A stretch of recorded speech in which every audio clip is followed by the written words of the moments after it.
네, 인포맥스 이번에는요, 디지털의 초석이 되는 데이터와 정보 보호, 이 모든 것에 대한 데이터 리안을 한번 들어보도록 하겠습니다. 고려대학교 김승주 교수와 함께하겠습니다. 어서 오십시오. 네, 안녕하십니까.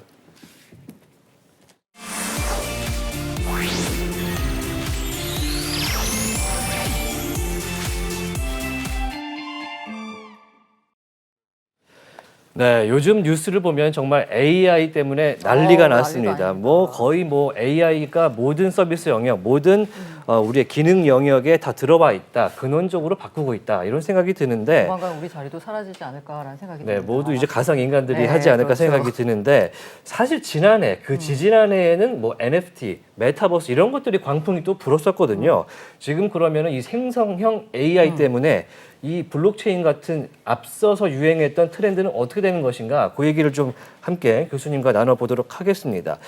뭐 저희가 이제 방금 얘기했지만 2021년, 2020년 보면은 메타버스, NFT, 블록체인 뭐 이런 그러게요. 것들이 정말 또 난리였거든요. 사라졌습니다. 어느 네, 순간. 지금 메타버스 사람들이 관심이 없습니까? 네, 다 챗GPT AI만 얘기하고 있습니다. 뭐 전 놀랍지도 않고요. 그냥 네. 우리나라가 굉장히 그 트렌드를 좀 좋아하는 아우, 그럼요. 네. 그런 어떤 민족성을 좀 갖고 있다라고 빨리. 저는 봅니다. 예. 그래서 사실 챗 GPT 직전에 유튜브 좀만 보면 양자 컴퓨터로 도배를 했었죠. 한때 저희도 했죠. 양자 컴퓨터 직전 보면 뭐 NFT 뭐 이런 네, 거 네, 있었고 네. 그 전에 이제 메타버스 있었고 뭐 그래서 우리는 굉장히 그 유행을 빨리빨리 쫓아가는 네, 유연하죠. 아주. 저 민족성을 갖고 있기 네, 때문에 뭐 좋게 말하면 유연한 거고 또 어떻게 보면 너무 이렇게 트렌디한 것만 쫓는 거죠. 그래서 그렇게 뭐 이상한 것 같지는 않고요. 네. 그런데 이제 제가 오늘 사실은 오늘 나와서 이걸 이제 주제로 잡은 이유는 이제 외국 같은 경우는 어떤 유행하는 게 있으면 네네. 그래도 과거에 중요하다고 생각하는 걸 하면서 유행도 쫓아갑니다. 같이 한다. 네. 예. 그런데 예. 넘어가죠. 우리는 어떤 새로운 유행이 딱 생기면 이동하죠. 회사도 여기 있는 조직 부서 사람들 다 뽑아다가 그쵸. 이쪽으로 새로 배치하는 그쵸, 거예요. 예. 그러다 보니까 조금 이렇게 쏠림 현상이 굉장히 강합니다. 그건 회사도 마찬가지고 정부의 여러 가지 R&D 맞아요. 예산도 마찬가지입니다. 그래서 제가 사실은 오늘 이 자리에 서게 된 이유는 이렇게 너무 유행에 민감하면 안 된다. 안 된다. 이 모든 것들을 골고루 관심을 가지고 있어야 뭐 투자도 좀 올바르게 할 수 있고 비즈니스 모델 만드는데도 좀 도움이 된다. 사실은 그 얘기를 드리고 싶어서 이 자리에 왔습니다. 직접적으로 질문을 좀 드리면 NFT나 메타버스 자체에 관심이 많아진 게 뭐 우리가 뭐 국민성을 얘기하기는 좀 그런 것 같고 뭐 환경적으로는 어떤 요인이 좀 있습니까? 물론 기존의 뭐 블록체인이라든가 NFT라든가 뭐 여러 가지가 있지만 이게 그렇게 우리 삶에 이렇게 확 와닿지는 않았어요. 네. 뭐 메타버스 뭐 이런 게 다 그럼요. 있어도 예. 이거 뭐 해보면 재밌는데 굳이 저걸 꼭 써야 될까? 뭐 이런 게 있었단 말이죠. 그런데 이 챗 GPT라고 하는 것은 실제로 뭐 엑셀이라든가 아니면 뭐 파워포인트라든가 이런 실제 우리가 많이 쓰고 있는 것들과 결합되면서 네. 일반인들이 쉽게 이걸 경험해 볼 수 있거든요. 예. 그러다 보니까 이제 어떤 충격이 더 컸고 거기에 대해서 사람들이 더 관심을 많이 갖게 된 어떤 계기가 된 것 같습니다. 챗 GPT의 등장으로 상당히 앞서서 우리가 유행이라고 생각했던 IT 기술들이 지금 조금 긴장을 하고 있는 그런 상황인데 특히 블록체인은 크립토라는 거대한 약간 대체 금융 시장과 연결이 되어 있어서 네. 상당히 궁금해지는데 이 블록체인 시장, 크립토 시장에 챗 GPT가 위기를 불러올 수 있다. 이렇게 얘기하는 분들도 있습니다. 어떻게 보십니까? 전 그건 아니라고 보고요. 네. 그러니까 블록체인, NFT, 챗 GPT 뭐 이런 것들이 저는 어떤 좀 상호 동반자적인 관계라고 생각을 합니다. 우리가 사실은 블록체인, NFT 뭐 이런 거 얘기할 때 항상 나오는 게 웹3죠. 네, 웹3. 그렇죠. 예. 그 전에는 우리가 뭐 또 4차 산업혁명 뭐 이렇게 얘기를 그건 약간 했고. 촌스럽고 네. 이제 이름이 길고요. 그런데 우리가 이제 4차 산업혁명이다. 또 뭐 스마트 모빌리티 혁명이다. 예. 또 웹3다. 이것들이 추구하는 건 공통된 목표가 있습니다. 뭐냐면 개인이 중요해지고 네네. 커뮤니티가 중요해진다. 야. 그래서 예를 들어서 4차 산업혁명이 추구하는 걸 한 단어로 요약해라. 그러면 초개인화된 맞춤형 서비스를 제공하는 것. 이게 4차 산업혁명이 추구하는 목표입니다. 우리가 보통 4차 산업혁명 그럼 뭐가 떠오르세요? 그럼 뭐 AI요, 뭐 네네네. 빅데이터요, 네. 뭐 5G 통신이요, 뭐 이런 얘기 많이 하시는데 예. 사실은 그런 것들은 수단이고 이런 것들을 엮어서 제공하려고 하는 건 초개인화된 서비스입니다. 데이터 분석을 해서 그 사람 취향 분석을 해서 그 사람 취향에 맞는 뭐 음식도 주고 뭐 여러 가지들을 하자는 네네네. 거죠. 그다음에 우리가 뭐 스마트 모빌리티 혁명 이렇게 얘기하죠. 네네. 스마트 모빌리티 혁명도 사실은 추구하는 건 개인화입니다. 지금은 우리가 어떤 운송 수단을 이용할 때 차량에다가 우리를 맞추죠. 예를 들어 앱을 딱 띄워서 지하철 올 시간 됐네, 버스 올 시간 됐네. 그럼 그 시간에 맞춰서 우린 열심히 뛰어 나갑니다. 예. 그렇죠? 그런데 반대구나. 스마트 모빌리티 혁명, 우리가 뭐 모빌리티 애저 서비스라고 얘기하는 스마트 모빌리티 혁명 시대가 오면 여러 가지 차량들을 내가 유기적으로 결합시켜서 나한테 맞출 수가 있습니다. 어떻게 합니까? 예를 들어서 지금 우리 주변에 보면 뭐 공유 자전거라든가 네. 예. 아니면 여러 가지 1인 탈 것들이 많이 있잖아요. 네. 예를 들어 그걸 타고 어느 지점까지는 가고 또 어느 지점에서는 내가 공유 차량 서비스를 불러서 또 타고 이동하고 뭐 이런 식으로 어떤 그 운송 수단을 내 스케줄에 맞춰서 조정할 수가 있죠. 이게 스마트 모빌리티 혁명의 핵심이고 그래서 스마트 모빌리티 혁명을 지향하는 많은 자동차 제조업체들이 우리는 앞으로 제조업체가 아니고 서비스 업체가 되겠다 이렇게 얘기를 하는 겁니다. 그래서 스마트 모빌리티 혁명도 추구하는 건 개인 맞춤형 서비스입니다. 자, 우리가 또 웹3 얘기 많이 하죠. 웹3 얘기할 때 보통 웹2 시대에는 내가 컨텐츠를 올리고 뭐 이거저거 다 하는데 사실은 개인의 발언권이 세지는 게 아니라 플랫폼 기업이 다 가져갔다. 주권이 없죠. 그렇죠. 예를 들어서 이익도 플랫폼 기업들이 다 싹쓸이했고 또 그 플랫폼 기업들의 어떤 운영 규칙, 예를 들어 우리가 유튜브에 동영상 올리면 어떤 동영상 올리면 차단한다, 이거 몇 번 하면 계정 삭제할 거야, 이 모든 규칙은 그 플랫폼 운영 회사가 결정하죠. 네네. 그런데 웹3의 핵심은 야, 내 컨텐츠가 굉장히 중요해지니까 그 플랫폼을 운영하는 규칙을 우리 같이 만들자. 그래서 컨텐츠를 제공하는, 컨텐츠를 만드는 사람의 발언권을 좀 강하게 해줘. 그리고 여태까지는 그것들을 유통시켜서 생기는 모든 이익들도 너희 플랫폼 기업들이 다 가져갔는데 이제는 그 이익도 우리한테 나눠줘. 이걸 추구하는 게 웹3거든요. 그래서 웹3도 잘 보면 개인의 발언권, 개인의 데이터에 대한 통제권이 강화되는 겁니다. 그래서 웹3, 스마트 모빌리티 혁명, 그리고 4차 산업혁명 이 세 가지가 공통적으로 추구하는 건 개인화. 그다음에 그 개인을 중심으로 만들어진 커뮤니티.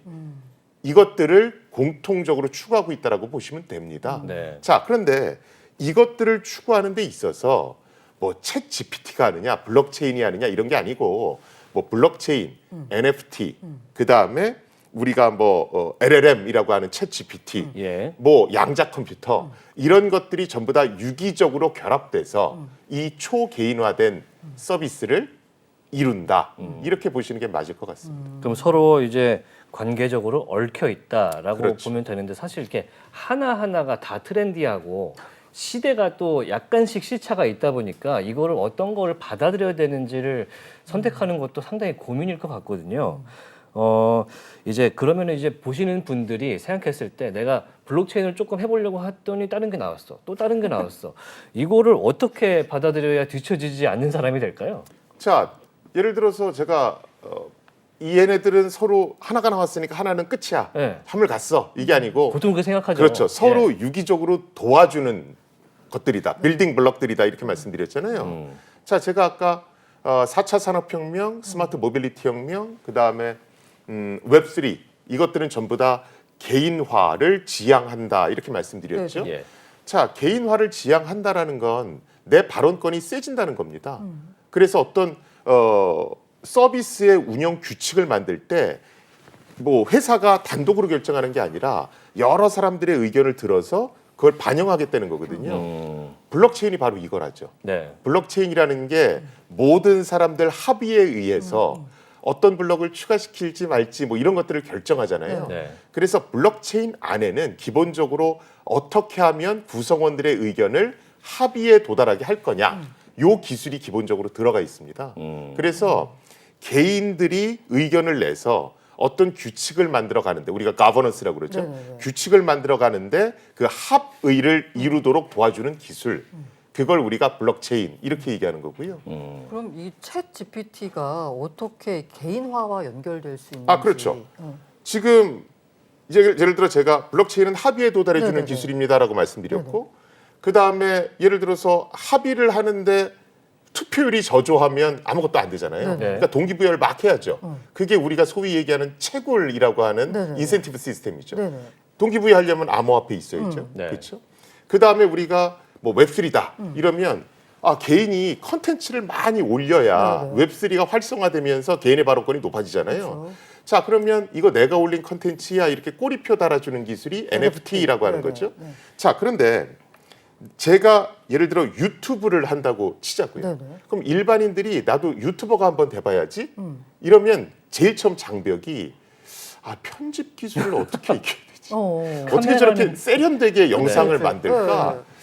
파워포인트 좀 멋있게 만들어야 되는데 예. 이런 고민하죠. 네네. 이걸 생성형 AI가 도와주죠. 고민이 이제 없으시겠군요. 네. 예를 들어서 우리가 챗 GPT라고 하는 것들, 소위 생성형 AI라고 하는 것들은 내가 그것들의 인풋을 어떻게 주느냐에 따라서 조금 더 멋진 그림도 만들어주고 조금 더 멋진 문장도 만들어주고 여러 가지들을 해주지 않습니까? 그런데 이런 생성형 AI들이 없던 걸 만들어주는 건 아닙니다. 기존의 여러 가지 데이터들, 또 내가 질의하는 것들, 네네. 이런 것들을 토대로 해서 기존과 유사하지만 다른 것, 좀 더 세련된 걸 만들어주는 거거든요. 그래서 사실은 이 생성형 AI는 어떤 개인의 창작을 도와주는 창작 도구라고 보시는 게 제가 보기엔 더 맞아요. 그러면 이런 창작 도구들이 개인을 막 도와줘서 컨텐츠가 풍성해지고 그런 것들이 많아지면 크리에이터들이 많아질 거고 네네네. 그러면 웹3가 더 풍요로워지는 거죠. 그런 관점에서 블록체인, NFT, 생성형 AI는 다 연결이 서로 된다. 배척되는 관계가 아니라 연결돼 있다는 겁니다. 상보적이다. 그렇죠. 그리고 우리가 생성형 AI 얘기할 때 LLM 이런 것들 많이 얘기하면서 이런 생성형 AI를 만들 때는 어떤 사전에 트레이닝 시키는 게 굉장히 중요하고 그러려면 고성능 하드웨어가 필요하다. 네. 이런 얘기 굉장히 많이 하죠. 네. 그렇죠. 그래서 중국에서 나오는 인터뷰 잘 보면 저 생성형 AI에 우리가 못 쫓아갈 것 같다. 이런 인터뷰 기사들이 나옵니다. 왜 그러냐 하면 미국이 중국으로 들어가는 고성능 반도체를 전부 다 차단시키고 있거든요. 네. 그렇죠? 네. 그래서 사실은 이 생성형 AI를 트레이닝 시키려면 굉장히 성능 좋은 하드웨어가 필요하고 그래서 주목받는 게 엔비디아, 네네네. 그 다음에 양자 컴퓨터, 네. 이런 겁니다. 양자 컴퓨터까지 여기까지 이제 연결이 되네요. 그렇죠. 그래서 양자 컴퓨터서부터 생성형 AI, NFT NFT 블록체인들은 다 다 연결되네. 연결돼 있는 거지 따로 노는 게 아니라는 겁니다. 그래서 우리가 어떤 걸 공부할 때 시장을 볼 때도 그래 앞으로는 초개인화, 그 다음에 커뮤니티가 분명히 중심이 될 거야. 그러면 이것들을 이루는 빌딩 블록들, 구성 요소들은 뭘까? 이렇게 좀 크게 보고 관련 기업들도 좀 몰색하고 관련 기술들도 봐야지 이건 한물 갖고 저게 등장할 거야. 이렇게 트렌드만 쫓아가다 보면 나중에 저거 했었어야 되는데 이걸 놓쳤네. 이미 그러고 있습니다. 이럴 확률이 크다는 거죠. 사실 이제 많은 얘기들이 있고 방금 말씀하신 부분들이 이제 당연한 얘기긴 한데요. 사실 어떤 분들은 챗 GPT도 이제 MS가 굉장히 많은 돈을 투자해서 이제 웹 2.0에 완전 오래된 기업이 독점적으로 지금 갈 가능성이 있지 않느냐. 네. 그거 자체를 우려하는 사람들도 이미 있습니다. 어떻게 보세요? 사실은 지금 챗GPT가 나오면서 사실은 우리가 LLM이라고 하는 것들 이런 것들이 단시간에 만들어진 건 아닙니다. 예. 실제로 굉장히 옛날부터 이런 것들은 쭉 연구가 돼 왔거든요. 있었던 거군요. 그렇죠. 네. 그런데 사람들이 확 느낄 만한 그 서비스를 챗 GPT란 이름으로 오픈 AI가 내놨고 그게 기가 막히게 먹힌 겁니다. 사실은 구글이나 MS나 그 연구 다 하고 있었거든요. 근데 이걸 내놓을까 말까 했는데 오픈 AI가 먼저 터트린 거죠. 그러면서 이제 마이크로소프트가 전격적으로 이거 그럼 클라우드에 전부 다 올려서 저희 MS 오피스하고 전부 다 결합시켜 드릴게요. 이러면서 이제 우리가 느끼는 어떤 임팩트는 더 커질 거고요. 그 다음에 얘네들은 더 빠른 속도로 정교화 될 겁니다. 그리고 1차적으로 이런 챗GPT나 이런 것들은 개인화된 맞춤형 광고랑 직결될 확률이 굉장히 높습니다. 예를 들어서 지금은 우리가 그냥 뭐 말 붙이고 대답 얻고 예. 말 붙이고 대답 얻고 그냥 신기하니까 이걸 해보는 거거든요. 지식인 수준이죠. 그렇죠. 예. 그런데 대답을 할 때 만약에 그 속에 그 사람이 좋아하는 상품에 대한 광고가 조금씩 묻어 들어가기 시작하면 싫다. 우리는 그걸 인지하기가 굉장히 어렵거든요. 그러니까 구별을 못할 것 같아요. 이게 뭔가 이거는 광고예요라고 알려주는 게 아니라 이렇게 스며드는 거잖아요. 그렇죠. 그게 더 싫은데요. 그렇죠. 나도 모르는 사이에 이러면 되니까. 그래서 챗GPT가 또 개인화 광고랑도 맞물릴 수 있는 겁니다. 기업들은 사실 그걸 보는 거죠. 네. 그래서 이런 생성형 AI가 창작을 지원해주는 도구도 되지만 개인 맞춤형 광고랑도 연결되는 겁니다. 그래서 웹3나 4차 산업혁명하고도 연결되는 거죠. 아니 그래서 약간 궁금한 게 우리가 이제 뭔가 웹3가 되면은 뭔가 이렇게 분산이 되고 각자의 뭔가 우리 뭐 이른바 우리 데이터 주권 얘기하고 있고 각자 크리에이터 각자의 뭔가 권리를 이제 존중해주고 이런 건데 아까 그 오픈 AI와 MS가 만나니까 MS 하면 또 이렇게 뭔가 독점의 상징 약간 이런 느낌이거든요. 맞아요.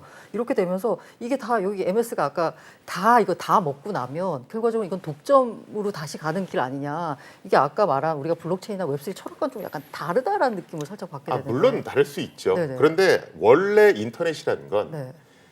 탈중앙화, 중앙집중화, 탈중앙화, 중앙집중화 이걸 반복하면서 성장해 왔습니다. 분명히 이제 사람들이 신기해서 챗GPT 얘기 막 할 거예요. 네네.